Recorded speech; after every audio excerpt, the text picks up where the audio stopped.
let me make sure that you understand I'm not here representing the NRA. I'm not even a member. Okay?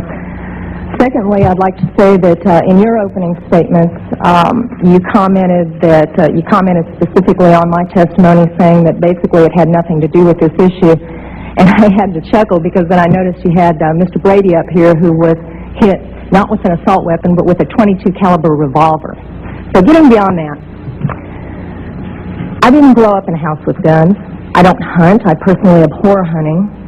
But I was given a gun by a friend when I was 21 to carry in my purse for self-defense, and I was taught how to use it. A couple of years ago, my parents and I went to a cafeteria in Texas on a bright sunny day. We weren't in a dark alley where we weren't supposed to be.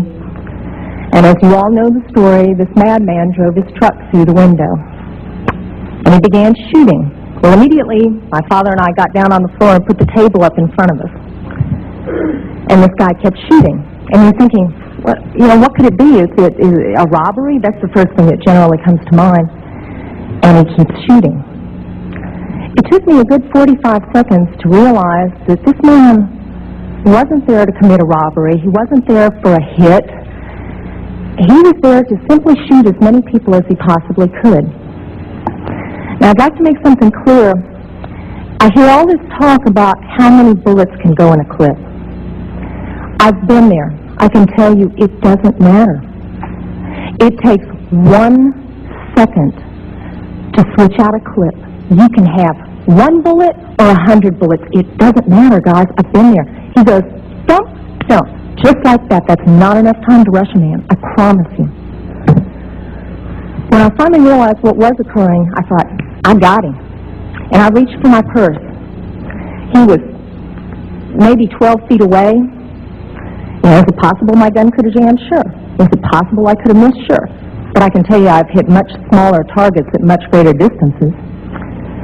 But then I realized that a couple of months earlier I had made the stupidest decision of my life. I took my gun out of my purse and left it in my car. Because as you well know, in the state of Texas, it's sometimes a felony offense to carry a gun in your purse. I can tell you that I'm not mad at the guy that did this. As he continued, it was obvious that he was a madman. My father, at that point, said, I've got to do something. I've got to do something. He's going to kill everybody in here. And he rushed the man. No way. This guy turned, shot him in the chest. He went down, was obviously mortally wounded.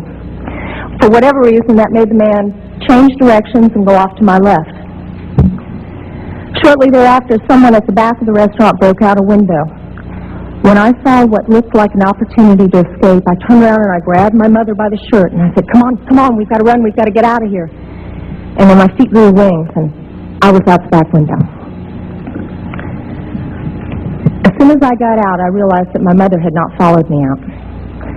And as I learned from the police officers, she had crawled over to where my father was and cradled him until the guy got back around her, put the gun to her head. She looked up at him, put her head down, and he pulled the trigger.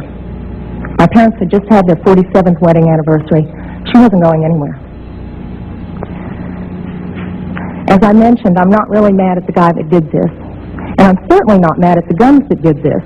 They didn't walk in there by themselves and pull their own triggers. The guy that did it was a lunatic. That's like being mad at a rabid dog. I'm mad at my legislators for legislating me out of the right to protect myself and my family. I would much rather be sitting in jail with a felony offense on my head and have my parents alive.